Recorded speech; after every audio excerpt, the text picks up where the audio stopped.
Good evening and welcome to this public workshop of the Board of Education of Anne Arundel County. I am Board Vice President Robert Silkworth. Tonight, the board will learn more from Superintendent George Arlotta and other AACPS staff members about the Brightspace Learning Management System.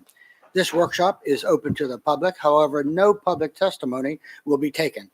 Tonight's workshop is being broadcast live on AACPS TV, which can be found on Channel 96 on Comcast and Broadstripe, and Channel 36 on Verizon. High-definition broadcast can be seen on Channel 996 on Comcast, Channel 496 on Broadstripe, and Channel 1961 on Verizon. It is also being live-streamed on AACPS's YouTube channel. Thank you so much for joining us. Dr. Arlotta. Thank you, Mr. Silkworth, members of the board. As always, we are delighted to spend some time with you at workshops to give you additional information, ask questions about various parts of our programming here with Anne Arundel County Public Schools. Today is particularly special as we are emerging from COVID, as it were, and we have been through virtual instruction and hybrid instruction. We're now back in person. We've learned a tremendous amount. We've learned a great deal about our technological capabilities. We have built those technological capabilities with the idea of sustaining those into the future. They're not things that we're going to let go. They are things that are going to make us a better school system moving forward for all of our students and our staff. The acquisition and implementation of a learning management system, Brightspace, is something that we have moved forward with as a result of COVID and fully implemented this school year, as we return to school buildings. You're going to hear from 3 members of our team who are key to that in technology, in instructional technology, and in curriculum instruction and delivery, utilizing this new technological aspect of our capabilities. So we're delighted to share this information with you and the public and answer some questions. And so I'm going to turn it over to Dr. McMahon. Thank you for being here. Thank you, Dr. Arlotta. Mr. Silkworth, Dr. Arlotta, members of the board, we're really glad to be here tonight. So I'm here with 2 amazing AACPS educators, truly, Ms. Kelly and Mr. Borkowski, and they'll both introduce themselves and give you their titles. Hello, good evening. I'm Stephanie Kelly, Senior Manager of Instructional Technology. Good evening. My name is Michael Borkowski. I'm the Acting Chief Information Officer. And they're both very humble, but they have led the Brightspace launch and implementation so far, along with one colleague that is missing because he recently retired, Mr. Skip Lee. And I want to give him a shout out if he's out there listening, because he was the 3rd in the triad of amazing people that really brought this to life. So with that, we want to give you Brightspace. So Brightspace is a learning management system, which is a dynamic hub for learning inside and outside of the classroom. And what we want to show you today is to give you a little sneak peek inside and understand the implementation process that occurred. So to do that, we're going to break the presentation into 3 parts. The background, which, as Dr. Arlotta said, is really the acquisition and the readying and the implementation, the early implementation, followed by the showcase of Brightspace use, and Stephanie will give you actually a lens in to teachers' classrooms and other supports that Brightspace actually offers. And then we're going to give you an on the horizon, what's next for us, because there is so much to what Brightspace can help our teachers and educators do. Thank you. Without further ado, here comes the background. So the beginning piece of this is the acquisition. Slide. So it's easy to read this slide if you concentrate initially on the orange boxes. So no matter what we acquire in AACPS, if it's large enough, we usually go out with a request for proposal. And in fact, that happened in this case on May 14th of 2020, just shortly after we closed for the pandemic. And then you have an evaluation period where we have an official evaluation committee, as well as many unofficial people who are playing in this. And that evaluation period lasts long enough to actually look at everything the vendors send us, as well as play a bit. And I use that word intentionally because we build sandboxes to actually have the evaluation committee members engaged with the product in a secure, safe environment. Finally, after that happens and we get feedback, a selection committee actually makes the selection. There is a selection date, and then the contract has to be negotiated, and there's an eventual purchase date. So that went from about May to the middle of September. So you may ask yourself, how does that work? Well, in this case, there are rules for all of the RFP processes and acquisition processes, but in this case, about 80 staff members from across the system, you'll see there. And also, many of these people were also parents, right? They held a dual role, and they were the they were the evaluation committee. And then following the evaluation, we take all that feedback, mull it over, and then the selection committee, made up of folks from academics, instructional technology, instructional data, and technology, they then make the ultimate decision about what to bring forward to the superintendent and to you. Soon after the contract was signed, we were actually in the system doing configuration, setting up security, loading data, and this happened over several months. Obviously, in the beginning, one of the biggest things we wanted to make sure of, obviously, is that our system was secure and that our data, in fact, was encrypted and secured and everything that needs to be done in accordance with our policies. As well, we also set up multi-factor authentication. For some of you probably have used it in other banking systems and systems that are online. ESS, which is our employee self-service system here, actually uses it. So Brightspace was actually the second major system to actually use multi-factor authentication. Next slide. In regards to system security, obviously Brightspace is hosted within the cloud. It's hosted by Amazon Web Services. Brightspace has several hosting and security certifications. Some of them are listed here. As mentioned before, all of our data in Brightspace is encrypted at rest as well as encrypted in transmission. All the data in Brightspace is stored within the United States. That is part of our policy as well for technology use and security. As mentioned before, multi-factor authentication was set up for all staff members that use the system. One big point here is that system roles and access have been assigned based on the actual need that's defined. And again, that's very consistent with what our technology use and security policy states. In regards to preparation for implementation, we use OneRoster, and OneRoster is a data sharing standard between student information systems and other systems. So it's secure, and it's also very much, from an integrity standpoint, guarantees data integrity. Our organizational structure was set up within inside of Brightspace. Again, very important because it allows us to assign very detailed roles to users. Validations were performed of data. We spent a lot of time doing performance testing as well as stress testing of the system to make sure that when additional users were added, that the system would function properly. The last bullet here is we spent a lot of time in the beginning as well training our staff because we wanted to make sure when the system started to roll out through cohort 1, cohort 2, we had the appropriate support staff in place. Thanks, Mike. So now we get to the implementation. So the implementation, and coming off of what Mike just said in December, and you're moving into January. Well, now we're talking about users, and we need to get users involved. But you don't want to get too many users involved in the early days. So we were really shooting for about 50 users, 50 early adopters to put up their hand and say, I want to volunteer. We needed them across all the levels. In fact, we got over 400 volunteers. That's a great problem to have, right? That's a great problem because it says that there was a lot of passion and excitement about this. While we only took the 50 to actually hone in on the implementation, we didn't lose the rest. The other 350 we engaged. So the early adopters got training, as did our IDD team, our instructional data division team, so they actually could come up to speed so they were able to actually even think ahead, right? Project any struggles we would have. And finally, at the same time this was all happening, we were migrating over 1,000 courses from Blackboard to Brightspace. Now, while that was going on, you can imagine we're readying to tell the principals and everyone else in the system that's going to be an educator, what is this Brightspace piece?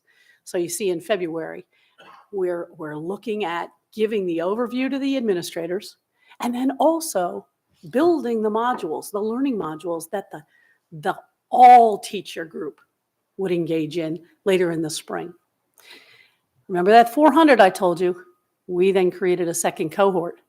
And those second cohort, another 200 of them, were able to give us feedback. They tried out the modules for us, and they gave us feedback so that we could hone in on making the final tweaks to those modules such that when April came around and we were launching professional development for all teachers, we had the best modules that we could for that point in time.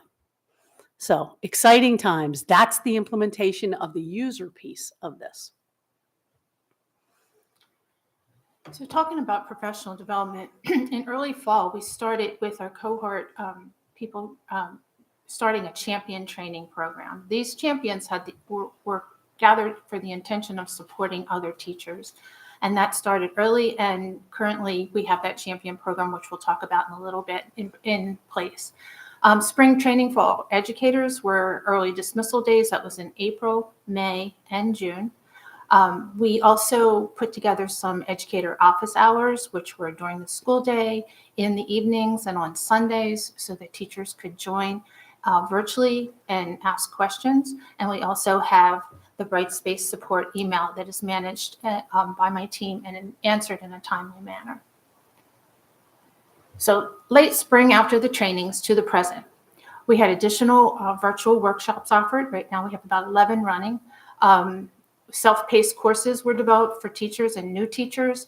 We have 15 of those, and teachers really like this because they can work at their own pace to go through the courses.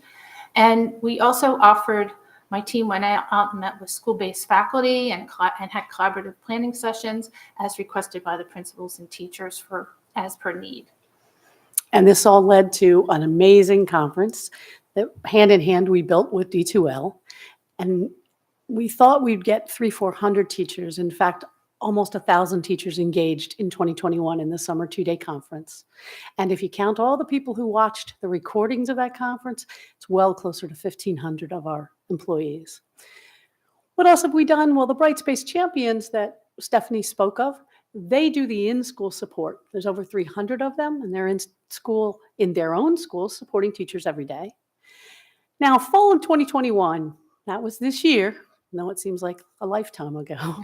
That was this year, and this Kickstart Choice Board activity, we started seeing teachers that were really climbing in their understanding of Brightspace, and others that had their toes in the water.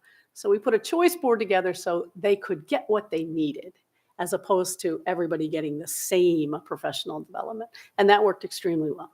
And then finally, something that just happened this January, we have 24/7 Brightspace online support. Somebody can be working on their lesson plans at 1 o'clock in the morning, and if they need help, they can get it online. And that's we're very, very pleased that that exists. And so far, the feedback has been good, even though it's not been used a lot quite yet. So with that, the exciting time of the presentations coming up where you get to see inside Brightspace. So while Stephanie takes time to set that up, I'm going to tell you that you're going to get a chance to see inside some teacher classrooms, as well as hear about a principal using it, see what a coordinator is doing with it, and then hear a little bit more about Brightspace for parents and guardians. Okay, well, welcome to Brightspace. Every school has their own landing page, and here you're looking at Severna Park High School's landing page. Each one has their mascot and colors displayed. On every landing page, there's the principal's message, which each principal at each school can customize for what they need. And here at Severna Park, I'm going to scroll down to the next section on the landing page. They have some announcements, and I can go through the week of 3/14. There's different things happening at the school: literacy club, athletic announcements, big news about the, I think it's the Falcon Block. They also have some apps so students can readily get to Naviance and homework help right on the front page, and PowerSchool to check their grades. I'm going to scroll down just a little bit more because you see they went a step further, and they put some links to information about the Falcon Block and the Bell schedule and how to sign up for different things. So that's Severna Park High School's school landing page. I'm going to scroll back up quickly, and I'm going to draw your attention to this waffle.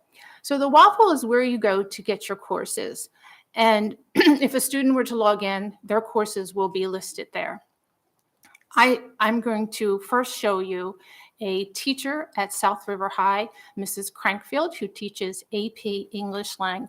Now, I had to make a copy of all the classes because I didn't want to display student information. So everything you see have been copies today. And this is a copy of her AP class from semester 1. As you saw the course, the school landing page, this is the course landing page. And there's a profile here that Mrs. Crankfield had, and then she has an announcement area. And you can think of the announcement area sort of like the bulletin board in the classroom. The teacher can place things here as reminders and things due and what's happening in the class. Across here is the navigation bar. And the teacher posts all of their daily lessons and things in the content area. We're going to click on the content area and go in and see what Mrs. Crankfield has provided for her students. So the first thing, these are all units. That's what Brightspace calls them. But the first tab that or unit that I'm going to click on is course resources. And this is information that the students would need for their AP class. There's her contact information, her fall syllabus, and so forth. And these are all links to her Google Drive or to a document. I'm going to close that up and show you the next often lost resources is the school resources. These are the ones that are usually sent home that first week, and then they go from the refrigerator to the dining room table to who knows where. But anyway, they are here right there for the student to access when needed, the bell schedule, the school map, etc.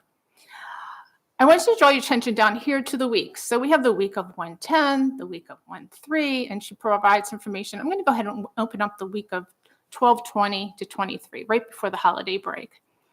So Mrs. Crankfield has links to some documents. These are Google Drive documents and a Google assignment.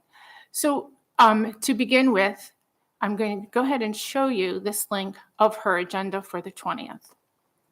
And what she does is, this is Tuesday, December 21st. She would display this in her classroom, but it also would be there as a reminder of what we did in class today to either go over or for someone that's absent, how to get ready for class, how to grab your paper, to begin your assignment. And she always puts a real nice comment. I don't know if you can see that, but it says, "I'm so glad you are here." And then, she goes through what they will be doing that day, a reflection with a timer, what they're going to write about, and then the speech assignment, and then some research. All right, let's jump back to her class. While you jump back, Stephanie, I just want to say, Ms. Crankfield is an amazing teacher. If you saw her teach, you would just be in awe. What's also true is she's an award-winning teacher for us. She was a finalist, a Teacher of the Year finalist. And kids will tell you, I don't know if you really took in what that looked like, but she does one of those slides for every day. And she is engaging at that level every day. And Brightspace, she would tell you, gives her even more creative license. Yes. So I want to also draw attention. So right here, we have an assignment and some other documents for that week's lesson. But I want to go down and show you. On the 23rd, she was out and needed some information for substitutes. And she put the agenda for the substitute because if she knew the substitute, she could enroll them in the course. The principal, the DC, they all have the ability to enroll a sub into this course so that they could do that day's lessons. So she left some information here and some assignments for the students in her absence. So that is Mrs. Crankfield's class. I'm going to jump back up and show you a kindergarten class. And this is a kindergarten teacher who's one of our veterans from Hillsmere Elementary. Very exciting teacher who embraced Brightspace. So this is Mrs. Norris's class. And here she has her announcements also where, they're kindergartners, so they might not be able to read, but there is an app that every student has called Read Write that will read inside the Brightspace area. So if they turn that on, it will read for them. Or again, their parents, I'm sure, at night sit arm in arm with and can help them read through it, or she'll read it for them if necessary. So let's go into the content area. Now, you notice this I with this slash through it? That means these things are not available to the student. So she has built her marking period 1 and marking period 2 and some reading materials, but they're all hidden at this point. These are here from previous, and she can import them into next year's class. But right now, the students just see, because remember, they're early readers, marking period 3. Let's open that up. And as you see, she builds the latest on the top so that the students know that the earliest up here is what we'll be working on currently. And she uses a little feature called icons. So she would tell them, click on the shamrock for this week's lessons. So let's open up this week's lessons. And she has 3 assignments here for the students to work on. The first one is a Google assignment. What the Google assignment provides for her is if she puts this file in here, when the students click on it, it gives each student their very own copy to work on. So she doesn't have to make a separate copy for every single student. And if the student then opens it, Mrs. Norris has access into every one of these copies. They deposit, she doesn't have to do this, it automatically does it. It deposits in her Google Drive a copy, so she can go from copy to copy to see what the students are doing. Here, the students can practice their mouse skills by counting the number of snowflakes and dragging the correct number to the box. So let's go back. And once they're done, they hit the complete button, and then Mrs. Norris will be able to collect them and grade them. Her other lessons are living and non-living things and sight words for that week.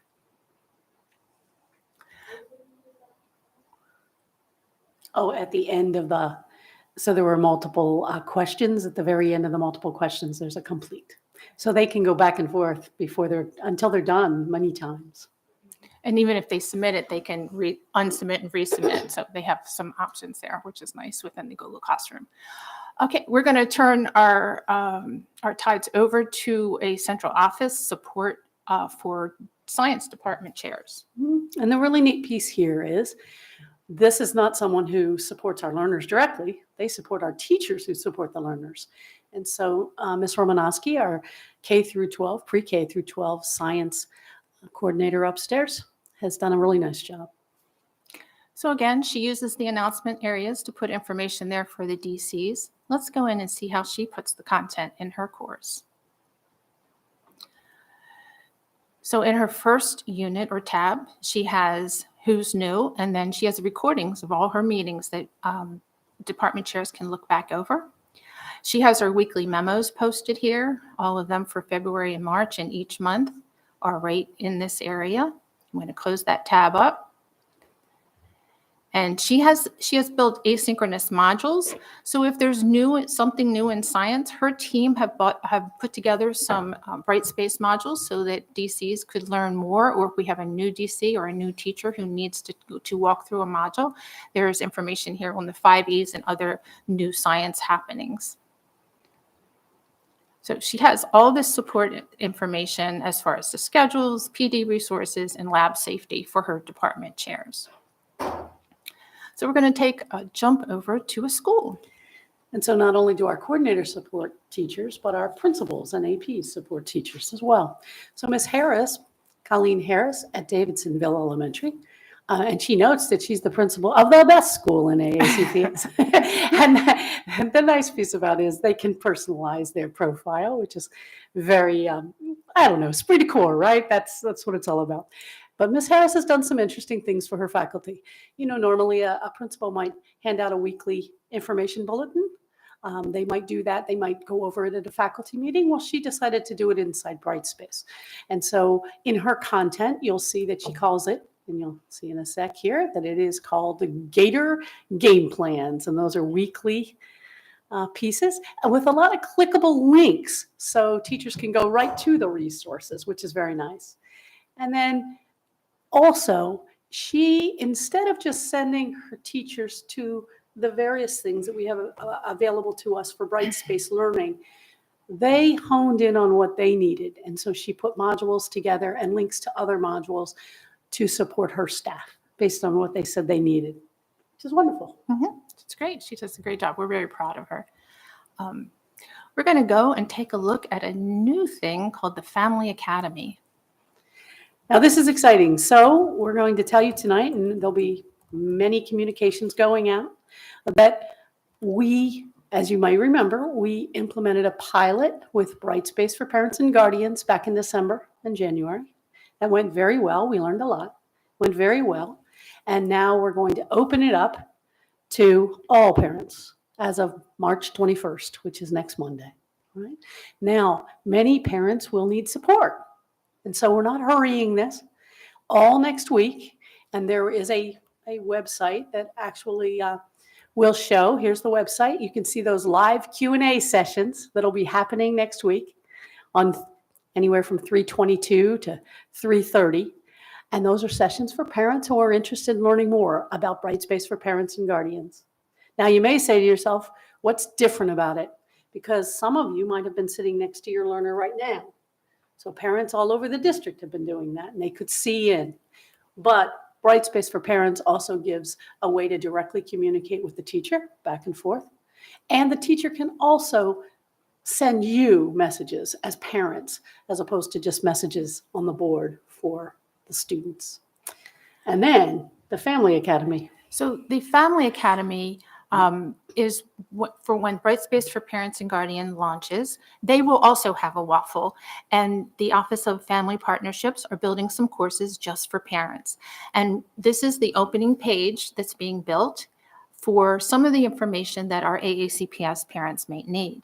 I'm going to go down slowly. It's the Wellbeing and Growth and Navigating AACPS Resources. That's some information about that. We have what can I do to assist the kindergarten readiness, reducing stress of college application process, and so forth. I'm going to jump down to the bottom to see how they've also put together various videos that are available in AACPS in one section, so parents can also click on them here. There's going to be some other courses too about tips and tricks and about our different programs and things of that nature that'll be available for parents to log into Brightspace for parents and families and see all the information that they need. So we're very excited. It'll open soon. And nobody has to hurry. And that's a real nice message, right? You can go at your pace. You won't get left behind. If you do engage with the Q&A sessions in the week or the two after it opens, great. But if you don't, those sessions will not go away, nor will the Family Academy of all the supports. And so what we're hoping is families go slow here at the end of third quarter, and then they start getting in to look at their students' information and be part of the Brightspace community in fourth quarter. So a lot has happened. And these two and tens of people deep in these committees have helped them. So what's on the horizon? Because we have just scratched the surface, really. Lots and lots of successes. So some of the successes we had is the system functioned as we expected and as they promised, which was a good thing. The Brightspace Champion program was established. We have 305 teachers currently supporting their colleagues in the schools. There was increased use of Brightspace inside and outside the brick and mortar classroom. Communication has been enhanced because inside Brightspace, teachers and students can have communication with each other. There was another added feature that we found out was the integration of digital textbooks and applications inside Brightspace. So teachers can go and place textbook materials and applications where the student doesn't have to go outside of the environment to get to those resources. And we have those currently available. And we've been listening to our teachers too. So one of the things our teachers said, especially at the secondary level, is they need the ability to send one message to a group of students. Let's say they were teaching multiple sections of algebra. They wanted to send that same message to the other three sections. We can now do that. And teachers are doing that on a daily basis. So that's wonderful. So I want to add that Brightspace made that customization for us. They listened to us. They did. Mm-hmm.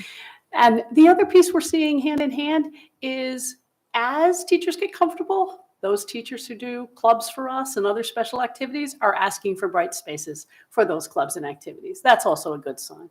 Even though it's happening slowly, it is happening. Now, the real highlight here, it was very unfortunate, but out of some bad sometimes comes good. Some of our schools, as you know, had to go to full virtual in January, February. And when they went to full virtual, Stephanie and her team were able to see which teachers needed some extra help to get Brightspace ready. Within 24 hours of learning that and supporting the teachers, they were Brightspace ready. So what we have learned from that is, yes, change is hard, but we can help, and we can actually, I will say, boutique help, very one-on-one, and the principals were involved. So good successes there, really to be very proud of. The next piece, all these teachers involved in professional development. They're engaged in professional development. Our unified talent space is where you learn about PD. It's also where all your units are kept, your credits. So Brightspace and unified talent have to talk to one another. They promised they would, and in fact they do. And so that's another piece that's really excellent. And then finally, the parent and guardian accounts, live for all on March 21st. So we're excited. Now with that, of course there are challenges. Of course there are. And I'll point you to the box up in the upper right-hand corner. And it really has been what we've talked to ourselves about along the way. The secret of change is to focus all of your energy, not on fighting the old, but on building the new and helping people understand them. And we have been focused there. There have been some challenges, and you can imagine why, and Stephanie's going to talk about it. So one of the challenges that we experienced was the move from Google Classroom to Brightspace. But as you saw, a teacher could still use their Google assignments as they're used to. They can use their Google Drive. They can edit live in Google Drive, and it'll show up in Brightspace seamlessly. So we're trying to put out as much professional development and help to maintain that migration. Maintaining implementation momentum during challenging times, that was hard. You know, at the beginning of school, there was so many other things to worry about and not Brightspace. It was, you know, some children had never been in a classroom before. Some of them weren't used to the rules and regulations, and they were dealing with some other problems. So it was hard at the very beginning, and we're starting to see some movement now and some ease of use. And then listening to our users and providing the appropriate targeted support. There are some changes that we've made. Copying the assignments were one, and some role changes that we've made as we listen. And we have people now who feel very comfortable, and teachers who visit us in office hours or email us and say, have you thought about this? And we work with them, and they help us test them, and they all feel like they're part of the Brightspace family. So. And they really are. I mean, we informally, our teachers are wonderful in rolling this out. So what's on the horizon, and what are we excited about? Well, we're super excited to continue all the professional development in all the various ways, from learning on demand to summer offerings to PD sessions that principals will offer to meet the needs of their staff. And then, of course, Brightspace for parents and guardians is exciting for us, as I know it is for all of you. So those are two of the ones that are already in go mode that we are continuing. So one of the things we do have is a learning object repository inside of Brightspace. And we've kind of let that grow organically, and teachers are using it on their own. We didn't want to overwhelm the teachers with putting out professional development, but they're finding it, stumbling upon it, and using. And what the learning object repository is a way for teachers to share with other teachers across the district. And we have a science department at Brooklyn Park, middle school, who are sharing quizzes with each other. Instead of each one of them building their own quizzes, they're putting their quiz questions in the learning object repository, and a teacher can very easily with a click pull them in and edit or change or make their own quiz library. There's ways you can put modules and different things in there. So that is starting to grow, and we'll look to put more professional development towards that in the fall. Capture implementation is a way for an instructor to record their lessons, and it produces closed captioning in a video inside of Brightspace. We're going to learn more about that this week. My team will be getting training, and look forward to teaching the teachers how to do that also. So in regards to Performance Plus, teachers can now set up their courses with games, which is pretty cool. Also, we're continuing to grow out the Brightspace Champion program. So from the gamification to the Brightspace Champions, to everything you've heard today, it brings us round to Brightspace is our learning management system, which is a dynamic hub. And hopefully you've seen a lot of examples and things and all the art of the possible that we can do with Brightspace. So with that, we want to thank you. And we want to thank all, or whether as, lifters. It has been amazing, and it continues to be amazing, and it will be a ripe, wonderful, rich future. And with that, we'd love to take questions. Thank you for the presentation. So what we're going to do is we're going to go in roll call order. And we'll be starting first. If you have a few questions, Ms. Almasuri.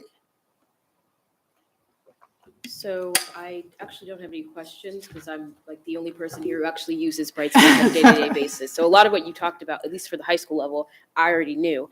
I just wanted to state we're about halfway through the third quarter. We're in the second semester, and I too was one of those people who was apprehensive about changing to Brightspace just because I'd used Google Classroom for so long.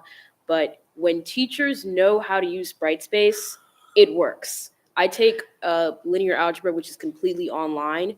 And I mean, we have checklists for our assignments. We have our videos, our notes, our everything. It's honestly my easiest class to take, and it's still linear algebra because of how organized it is on Brightspace. So it's not really us versus the system. It's really just a matter of learning how to use it, because when you do, it's a lot better than Google Classroom. I know that's like a hot take, but it truly is if it's being used in the correct way. So thank you for all of your work. Thank you for this presentation. And I'm hoping that many of the underclassmen and those who will be continuing to be in ACPS for the next years will feel the way I do, because I enjoy using Brightspace now. And I can't say that I did at the beginning of the school year. Thank you. Thank you. Thank you. Thank you, Bumi. Ms. Frank. Okay, Ms. Ellis.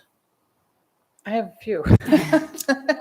But thank you very much for the presentation. It was very helpful. Okay, where do I start? So in a nutshell, first, I'll start big. Why Brightspace? So for those that are concerned about the change and maybe still struggling, a lot of people I hear say the same thing, which is schools closed down. We started virtual learning. Google Classroom was working great. So why this? Right. So Google Classroom is a great product. And the Google suite of products, many of which we still use, are robust. But Google Classroom has its limitations. And its limitations happen in multiple ways. The ease at which, it's kind of like a bike with no gears. The ease at which you get on and you learn how to ride and pedal is often simple. But then you have a hill you're coming up to, and you're trying out to be a racer. Well, that's not the bike you need. So the complexity of opportunities, the organizational structures. I mean, Somosori talked about the organizational structures of here's the videos, and here's the agenda, here's the videos, here's discussion board, here's the ability for my teacher to actually, myself as a learner, to actually go in and keep track of what I'm doing, but also the teacher to do the same.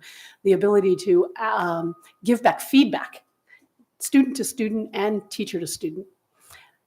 All that complexity and more doesn't exist within Google Classroom. And so we knew we were looking for a product that could organize our curriculum, right? Because it's a curriculum organizational issue that would allow our teachers to be creative with their teaching, but also organizationally set up their classrooms and do so in a very, I'll even call it a boutique way. The way I set up my classroom, although there's an underlying structure, it'll look nothing like Stephanie's. That's a good thing because teachers think differently from one another. Yet at the same time, we can professionally develop those teachers and show them the infrastructure. Steph, I don't know if you want to add. Well, also, it provides alignment to standards. So we haven't got there yet, but we will. We have the standards loaded, but we wanted to go slow to go fast. So we want to eventually, in the fall, start talking to teachers about how you can align your lessons to standards, and then look into the course and see where the deficits are, what students you need to work on. So it's a great tool for that. There's so many possibilities within the Brightspace that will provide information and access and just things for teachers to help students. We can see into actually the time, well, a teacher can see the time spent by each student in the classroom, what they did, and it's like a hub. And then as we're starting to grow, we're starting to see like many teachers requesting additional classrooms for clubs and organizations and the class of 2023. And it's just becoming a community of communication too. That we couldn't do before. There's global communications, and in May, there's going to be some communications during Social Emotional Awareness Week, where we're going to put out global across all schools some communication. We don't have that possibility with Google Classroom. The teacher was isolated in their classroom. So it just provides more of a community situation than an isolated Google Classroom. And the teachers have said for years and years, we like when we learn from each other, as well as when we get PD from central office. The lore that you saw provides the underlying structure for people to be in communities. So as a learner, as Ms. Omasori, we can put Ms. Omasori into communities. We can also ask her to join communities. Well, that's what will happen with the professional organizations. I could put myself in a 5th grade math group because I teach 5th grade math. I could also put myself in a club. Maybe I'm a club sponsor for Sea Perch, and I could put myself in these different groups. But also my principal can put me in different groups inside my area, and the people upstairs can create areas. Maybe they want me in the 5th grade reading group, and they can put me in communities. So all of a sudden, I get very tailored messages to my needs and the opportunity to talk with anybody who's in that group. And then I know Mr. Barkowski would tell you The the difference about the security. Well, inside of Brightspace, teachers can email their students. Students can email their teachers. So the communications actually go on inside of Brightspace itself. In regards to communications with the outside, that does not happen. So it's very much a walled garden. And this is email through the student's AACPS account? Are they able to set up their, because I know for a lot of students, it's complicated because they've been communicating with their teachers through their own email accounts, and they have these school accounts, and they don't necessarily. So as the students get older and they do have their own email that they're used to, we understand that sometimes we are negotiating with even the college board around that, right? But what we know to be true is starting way back in elementary school, if they start to understand that messaging and email can happen inside Brightspace, they'll get used to that too. We just Okay. know it's going to take some time for the older students. So the lore, I made a note about that. So that was a request It from was. from the work group, Yes. the workload work Yes. group that we did. So I'm Yeah. very happy to see that. Well, and we actually brought that, Stephanie and her team brought that forward because that we heard those requests. Wonderful. Yeah. And then as far as, so we're still using, teachers and students are still using, we have Power School Yes. that we're using, and the Google products, that's still how students are doing their work. And that's the part where, as parents, as students, and as teachers, we each, I think, have some difficulty with, that's where I feel there's an interference in communication. So I can tell you as a parent, talking with my students, checking Power School, what's going on with this? Well, I already turned that in, or what's, like, there's just too many things. So I guess, can you talk about the interaction between Google and Brightspace and Power School and Brightspace? First of all, does Brightspace do the reporting? Are we going to need Power School, or Yes. so Brightspace can't take that over? Well, it's, so let me answer one at a time. So the wonderful part of Brightspace overall is you have this whole learning community. There is a grade book with Brightspace, but like any rollout, this is a 3 to 5 year full implementation rollout. Okay. We're really early in the game. Mhm. So Mike would tell you that sometime during next year, the Brightspace gradebook and the PowerSchool gradebook will formally talk to each other. Okay. But we elected, I think very smartly, and Mr. Barlow, who was the former CIO, very smartly said, seen a lot of these rollouts, don't go too fast, I mean, don't go too far, too fast.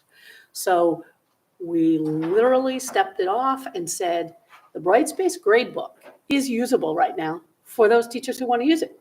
It's usable. But if you don't want to use it, you don't have to. Now, what is true is for the folks using it, they know that PowerSchool gradebook is where you put your grades. They know that. Eventually down the line, you'll be able to put your grades in Brightspace, and they're going to end up in PowerSchool gradebook. We will not lose PowerSchool gradebook. We will not use PowerTeacher. We will not. That is our student information system, and that's the robust place. These talk to each other now. That piece, you can imagine, for grade integrity, that is a big deal, and security. And Mike and his team, Jason Dykstra and his instructional data division team, Stephanie and her team, they're all working on that. It's going quite well, but it's a process that needs to continue. Now, we're proud of that. Now let's go back to Google Docs, Google Sites, Google Classroom. So the great news is all the Google material, all the Google applications work inside Brightspace, and they work very seamlessly.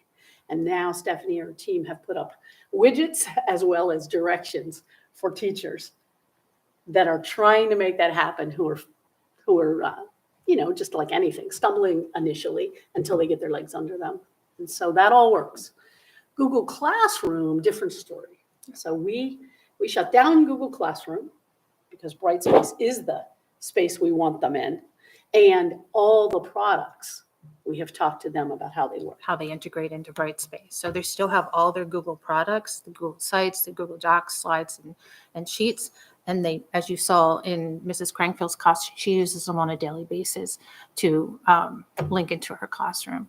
It's just the Google Classroom was not being used because it wasn't as robust as what we needed for students and teachers. And everybody saw Google Classroom and all the Google suite of materials as one, but they really They're aren't. separate. They They are were separate definitely entities, and you can even buy them separately.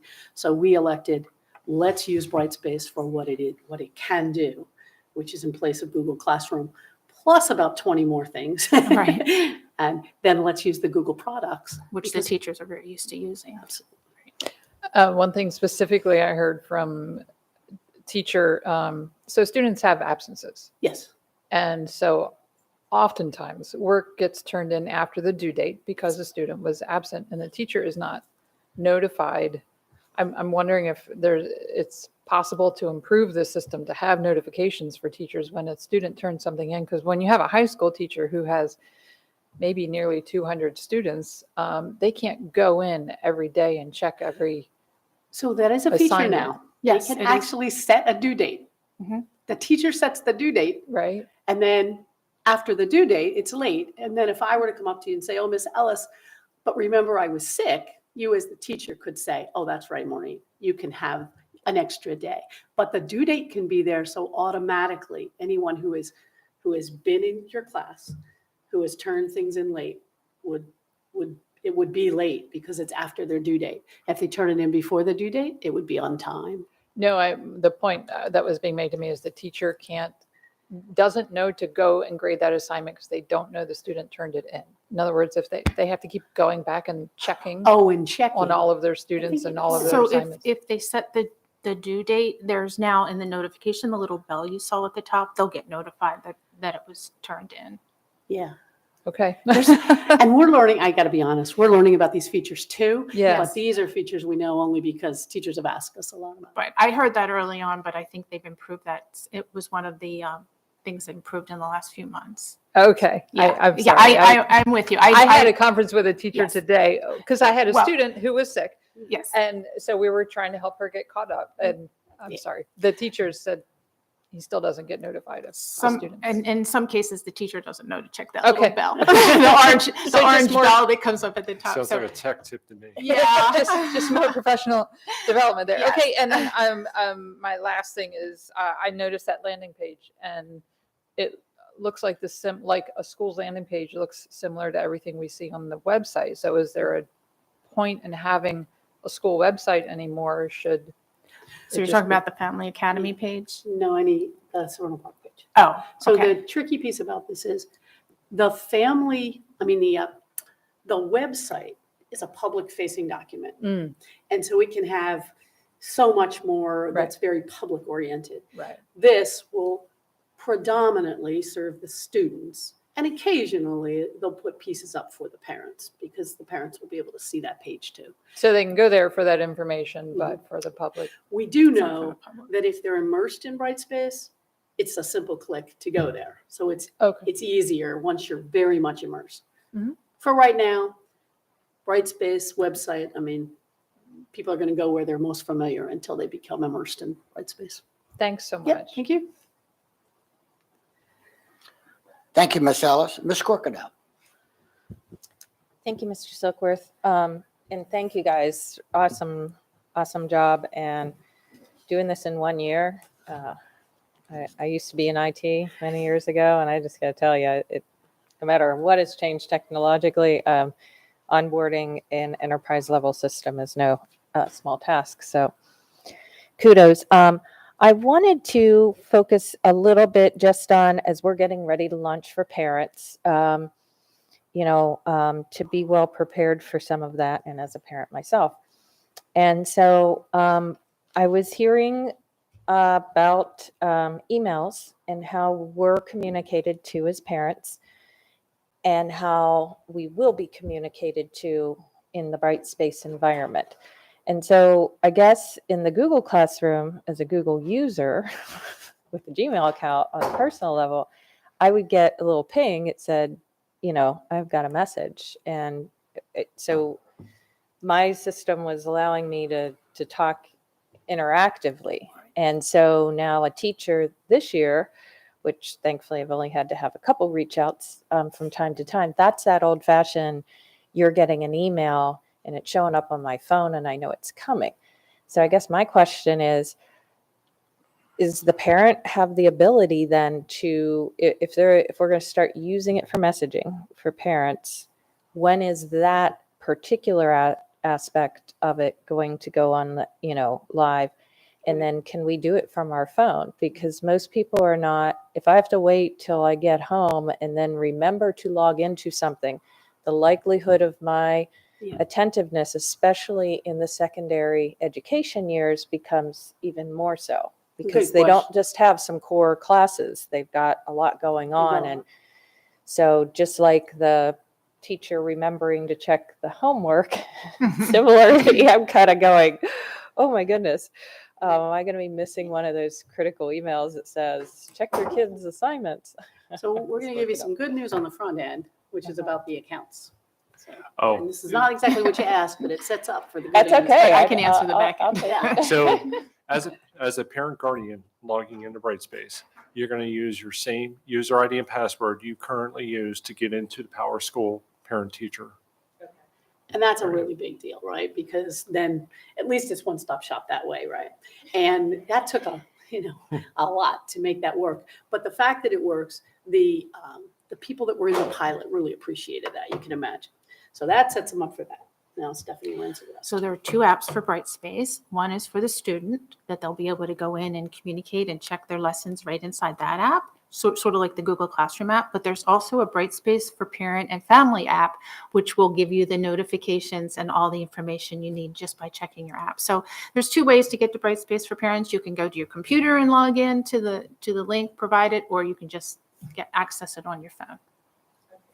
So if, does the teacher have to do something special to make sure that the parent's notified that there's a message pending when we get to that part, which I would presume that was in that future forecasting?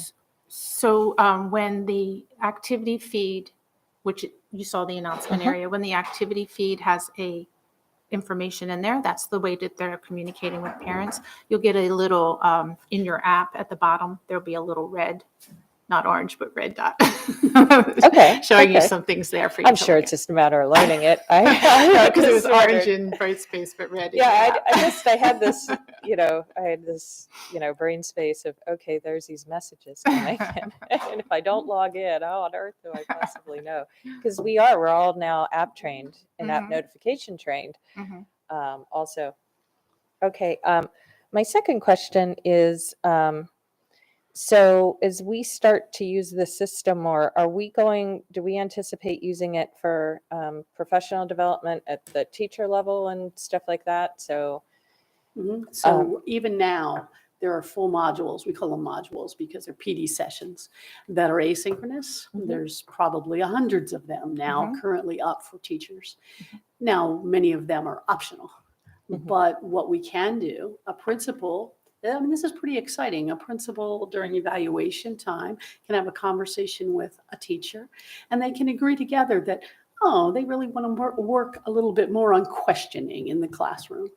And then we would have a questioning module for maybe the secondary school student. And that principal could actually push to Unified Talent the recommendation for that module for that teacher. So it's that unique. X module for that teacher to be able to move forward. And what I mean by move forward, I mean that's an agreement that they have that the teacher's going to engage in that based on an evaluation, and the teacher agreed too. So it's a real nice, healthy movement forward. That's how tight it can be. Now it can also be very loose.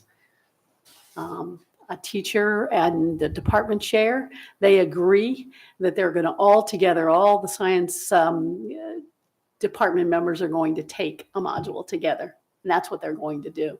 And in fact, informally, they'll do that together and work on it together. And that works as well. It can be an informal communication. Yeah, and the asynchronous classes or the synchronous classes that are set up in Brightspace are also advertised in Unified Talent. So a teacher can go and look for those classes. And once they enroll in that class, it automatically puts them in the Brightspace class seamlessly. And then when the teacher logs into Brightspace, there's the class. And once completed, they will get the credit in Unified Talent. that's so cool. I'm working under similar desktops in real estate right now, and that's where the larger brokers are going with us, is that integration. Now it's not Brightspace, obviously, but so that's going to be really cool. And then because of all the new Kerwin requirements, that'll be an easier management tool, I would presume, for you guys and for the staff. It sets right? us up beautifully for the career ladder differentiation, for giving people what they need based on what they want and based on what they need as they move through AACPS. It really, we're looking forward to using the features fully. Great. And I just have one comment, no more questions at this time. But so gamification, I'll just remind parents, I was a chaperone, actually. We were at Northam Grumman for one of the STEM things back when my daughter was in STEM a few years back. And I remember the guy was giving that mentor talk to the kids. And what he was talking about, he says, how many people are gaming? Well, you're in a STEM environment. It's like 3/4 and stuff. And he was talking about the skill sets that are even now included in some of the interviews post-collegiately when they're assessing, because there are certain skills that are uniquely developed in there. So I would just say don't totally discount it because there's definitely some benefits. And I think everybody got a lot easier with that and more comfortable after spending a year in virtual learning. And the real cool part about the gamification is the tool allows the teacher to gamify their curriculum, their lessons from the curriculum without too much hardship, right? So it makes you don't climb that mountain, you just go over the bump. And really helps. Seem that visual audio learning, those different learning patterns could be more easily accommodated in addition to more unified classrooms. Thank you very much. Thank you. Thank you, Mr. Corkadell. Ms. Schauheim. Yes, thank you. Thank you for your presentation. I really appreciate it.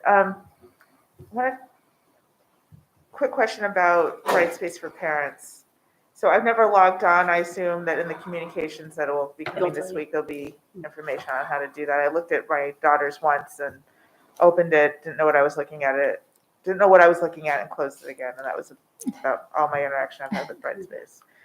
So far, she's pretty self-sufficient at this age. So So all that's forthcoming, including how to get the app and all the Right. rest of it. Okay, great. I really want to focus on teacher workload, which has been predominantly the feedback I've received since we've gone live with this, and the struggles that teachers have had setting up classrooms, putting up assignments, with greater difficulty than what I'd heard of that they were experiencing in Google Classroom. So, apparently the copy and paste thing wasn't as easy if I have 4 sections of French, for example, and I create a Google Doc for one. It was like a 40-minute process to then put it up on all the different places it needed to be. Has that been streamlined at all? Can you speak to any of that? Right, 100%. So that's the great news. So in the early days, I won't tell you that it wasn't harder than Google Classroom, because it is got a steeper learning curve than Google Classroom.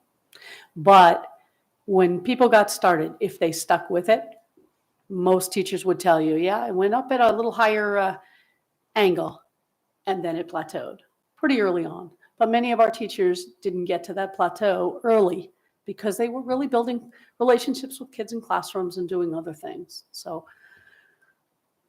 but there were some issues that were bigger. And one of them was exactly what you just talked about, this notion that multiple sections of one course couldn't easily be copied at some level, right? So we brought that to Brightspace. We had a team of ours and a team of the D2L folks working together. And in fact, it's fixed. So now they can do the multiple sends to the multiple sections of information. So that's great news. We also have something called Brightspace Tips, Tuesday Tips, right? Tips for Tuesday. And the bottom line is that those are the kind of tips. Any upgrades we do that they've asked for, they go on our Tuesday tip sheets. And those Tuesday tip sheets go out every Tuesday, and the list just grows longer. So if you missed any, you can go back and see them. There's only 3 tips. One's really easy. It's a tip for, I'll call them the novices, and a tip for a little Take it further. intermediate, right? Take it further, yes. Take it further, and then finally a tip that has to do with something you do interactively with students. And the good news is the things that you're talking about, Mrs. Schalheim, have appeared on Tuesday Tips because they were the hot button items for us. But just in general, teachers who are, I'll call them users now, they would never go back. Not now. Now that they've become real users because of the robust nature of things, Yeah. because of everything that Stephanie and her team have done to showcase what you can do, because of all the work Mike and his team and Jason Dykstra and his team have done to make sure it's all smooth. It's but- just a different day. So the time that the teachers are using to prepare things for their Brightspace, to add documents and videos and files and embed things and all the rest of it, isn't taking as long as it once did? Because, I mean, I had teachers on the phone with me in tears. Yeah. And Just not recently? just 1 or 2 No. either. No, okay. you So know? the real important piece is, let's say they were using Google Docs, because many of them were, because we Yes. had the Google Suite. Yeah, very popular, yes. Right. And what they were trying to do is recreate that document inside Brightspace. But the only thing they really need to do, and now we've shown them how, many different ways, is drag and drop. They can literally take Okay. wherever they've housed it in whatever drive they've housed it in, they create and drag and drop. And we actually had a showcase for our employees, and about 30 seconds to a minute to make that happen. And that's including finding where you put your document. So the good news is, I'm sure they did struggle at the very beginning because information is power, and they didn't have all the information they needed. But at this point in time, if they're still novices, they might still have to reach out to Stephanie's team. But the good news is, even when we went virtual, people stayed online with Stephanie's team, maybe 15 minutes. Yes, absolutely. It didn't take long. They had a specific question and they were good to go. Yeah. Fantastic. Yeah, it's a different day. Good. That's good to know. One more question about submitting assignments and whatnot. So I hear from my 5th grader, so I just see the world through her eyes at this point. And when you submit, unlike last year where you could submit to your Google Classroom, and then if you realize 20 minutes later, oh my gosh, I have another thought, I want to add to that, you can unsubmit it and then add it. She's telling me that you can't unsubmit when you submit documents in Brightspace. Is that fully accurate? Because I worry about the, if it's before the deadline and a child is doing, thinks they've completed it, hits submit, and then later goes, oh darn, I wish I had. Yeah. So is there a functionality within Brightspace That's a good to question. do what Google Classroom wants to? So is the teacher using the Google assignment feature or using the Brightspace assignment feature? Do you know? Because it's true in Brightspace assignments, once you submit, you can resubmit a new copy that's in Brightspace assignment. So you can resubmit, but the original stays, so all the subsequent copies. In Brightspace assignments, the student always has access to that document and can go in and tweak it. It doesn't lock it once they submit it. Is there a benefit to having both options for teachers? So we find that the high school teachers prefer the Brightspace assignment one, but the elementary teachers provide like the Google Classroom, because as when you saw that document where it gives each student a copy, the teacher can go in during the day or the next day and say, go in and fix slide 5. You have an error there, and just work with the student to work it through. Where a high school teacher wants them to submit it, here, give me your speech, submit it, then I'll return it back to you. And lastly, in terms of our support that we receive from Brightspace, I assume it's like anything else that, bugs and new versions and fixes and patches and things happen continually. Yes. Are there extra costs associated with both those types of items when they come up and for the increased functionality that you spoke to earlier tonight? I assume that we invested enough money to say, jumping for them to say how high we're a big system. Has that been the case? Or have we found that our costs have gone up in what we've had to get them to fix or tweak for us over time? So it's a great question, Mr. Shaw. First of all, I would say to you, from an academic point of view, using, a company, a vendor that we're rolling out a large enterprise solution here, right? I've never worked with a company more easily. They are organized. They have people assigned to each of our teams. They have a person assigned that I can talk to directly. Technology, instructional technology. In that sense, it's been just amazing. And most of what we purchased for year one has been fully covered, right? Mm-hmm. And even some of the things of saying, oh, this sectioning piece that we talked about where you can send, that was not as high on the list. It became high on the list when the teachers brought it to us and we moved it. Right. And they handled it, right? So even things like that have been handled really well. Now there have been some things that we added. Yes. Every time I speak with them, they say that we're highly regarded and that AACPS has done a stellar job, and so they listen very carefully when we speak. So they built that customization for us. We're working also. I didn't talk about this in depth, but there is a Discover tool, and there's some features that we asked be added with that. And first, one person told us it was a added cost, but as we worked with the developers, they gave it to us for free because we were the first system to think about this added attribute in Discover. So they've been really good about working with us and trying to get what we need.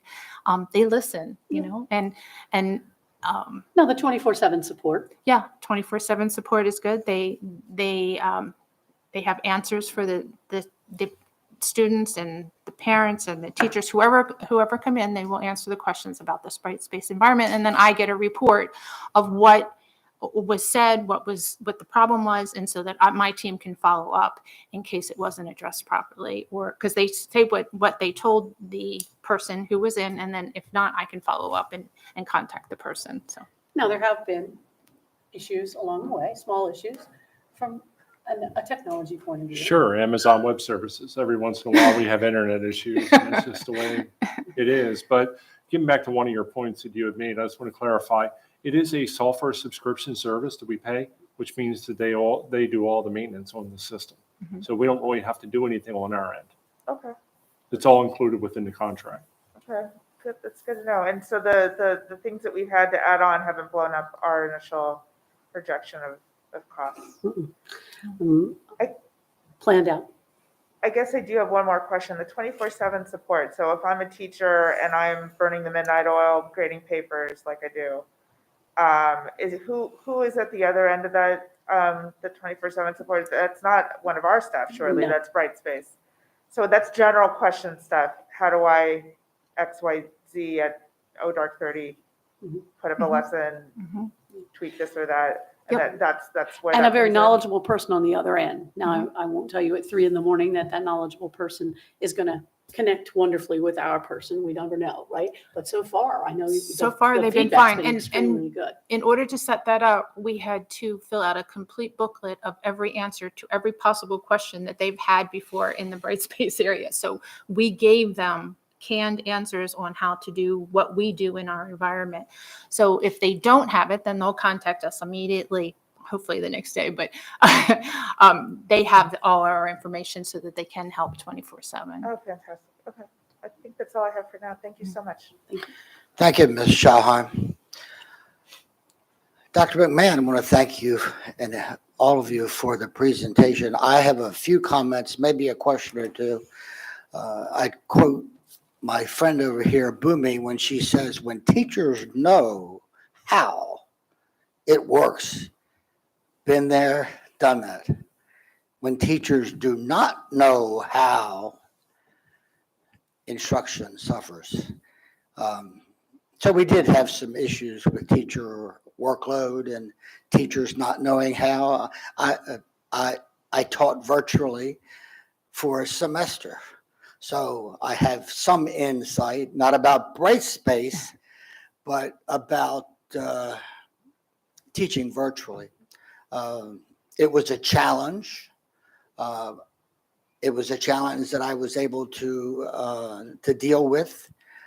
I picked my own, out of my own bag of tricks, what I found worked for me. And I think a lot of our teachers have been doing that as they've been navigating Brightspace and trying to learn Brightspace. The communication piece that you talked about with, I understand, so they can communicate with parents. You can. That's a biggie. Mhm. Just some other comments. Sharing across the district will become a critical issue when it comes to the workload issue, because maybe my colleague in French 1 at Old Mill developed a great lesson that I can use. Yes. And so that's important. Continued professional development, which will lead to growth. Additional growth is critical. What you've already done, and I know will continue, is listen to users and provide support. I have a document here. I will send it to you by email. The first thing on the document is I need one button that allows me to copy assignments. And that's already been addressed. I'd like our listeners and our teachers out there to know that that's one reason we're here, because we want to listen to their concerns and bring them to you so that we can come up with those kinds of solutions. You say Brightspace and Power School, the grade books are currently not communicating, or they are? Right. They're parallel structures. A teacher can choose to use the Brightspace gradebook, and many are, but they know that they have to put their grades into Power Teacher. Correct. Power Grade. Correct. I like the 24/7 support. It was clear when I was teaching that there were several individuals, probably in each school, that were the experts. And it would be nice to get to the point where more of our teachers would become experts in Brightspace, so that instead of having or 2 or 3 teachers at a school that are the experts, that there's an expert or 2 within the department. So there have been some challenges for sure, but I'm very happy about your presentation. And as I said, I will be sending an email to you that will include some other suggestions as to some needs for teachers. And if we could take a look at those and hopefully come up with a solution similar to the one about the one certainly. button. So, ladies and gentlemen, do we have any other questions? Ms. Shawhan. Have we asked teachers recently, sort of on a global scale, what they think about Brightspace with the added functionality now versus at the beginning of the year? Are we seeking continual feedback in that way, like a survey? So we have many groups that we talk with, but we haven't done a formal survey of the teachers. Now, we are talking about, I'll use the term survey loosely, we are talking about getting more information from teachers on a lot of things now that we're nearing the end of this very trying year, right? And so that is yet one more thing that we can ask them about. But when we meet with teacher groups, and we do meet with a lot of them, whether it's the superintendent and the teachers advisory, or whether it's our coordinators meeting with their DCs, they're constantly querying to kind of where we are. But you're talking about specific things. Yes, we have not done that. Maybe something to consider, think about, in terms of, where we're ending up at the end of this trying year, although less trying than last year, versus how things were at the beginning of the year.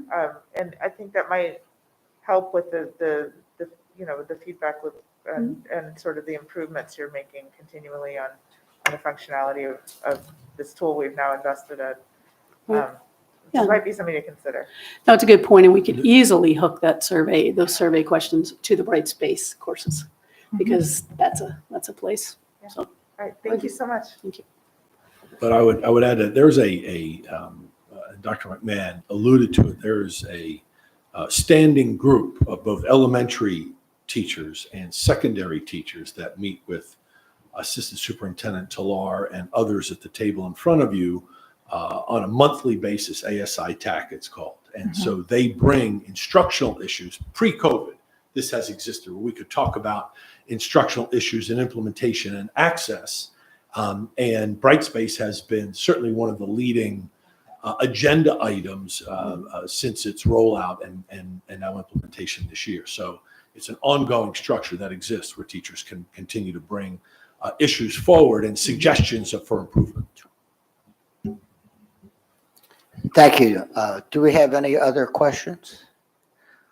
Dr. Lutter, any final comments? Yeah, thank you. So I appreciate the board taking some time to listen and learn about Brightspace. To the team in front of you, it has been many, many, many hours. The 3 people in front of you in particular, I don't think have slept in at least 2 years. Truly, it is an ongoing, if you can even imagine the technology security that is needed this day and age. And then you compound that by handing out 85,000 instruments that people can take away from our servers and away from our buildings. And under Mr. Borkowski's leadership as our chief security officer, and now our acting chief information officer has done a phenomenal job. And as you can think about the rollout of going from immediately overnight to virtual instruction to hybrid instruction, and the 3 people in front of you, Stephanie, you and your team have been nothing short of amazing. Truly, Mrs. Talar and her team, Dr. McMahon and Mrs. Batten and their teams, it's been quite the challenge. And we realize and we know it's also been a challenge for the users on the user end. The students are now our families. excuse me, and our teachers. But it became a necessity. We knew that Google was a Band-Aid early on. We knew that it wasn't anything that was going to last. The Google Classroom, the rest of the Google Suite continues to be used within the Brightspace garden. I think I heard the term. But we knew that Google was not a long-term solution for us. And so as you saw from the timeline, it was within a month or so of us closing down that we put an RFP on the street and began the process of seeking exactly what you have before you. And it has amazing capabilities. You heard from the key user here at the table. It really does. And there's a lot more that we will be releasing over time because we've chosen to go slow to go fast. That we just have not given all access to all aspects of it because it become too overwhelming. And I think it is really going to be, it's going to allow us to take this technology that we've acquired, this knowledge that we've now developed in the technology world, and really expand what AACPS can do into the future. So it's really kind of exciting. And to the three of you, thank you. Well done. Thank you. Thank you, Dr. Alada. And on behalf of Dr. Tobin, I would like to thank each and every one of you for this. We greatly appreciate it. So, ladies and gentlemen, do I hear a motion? A second? Thank you. Okay. Thank you, everybody, Thank for you. being with us. Well done.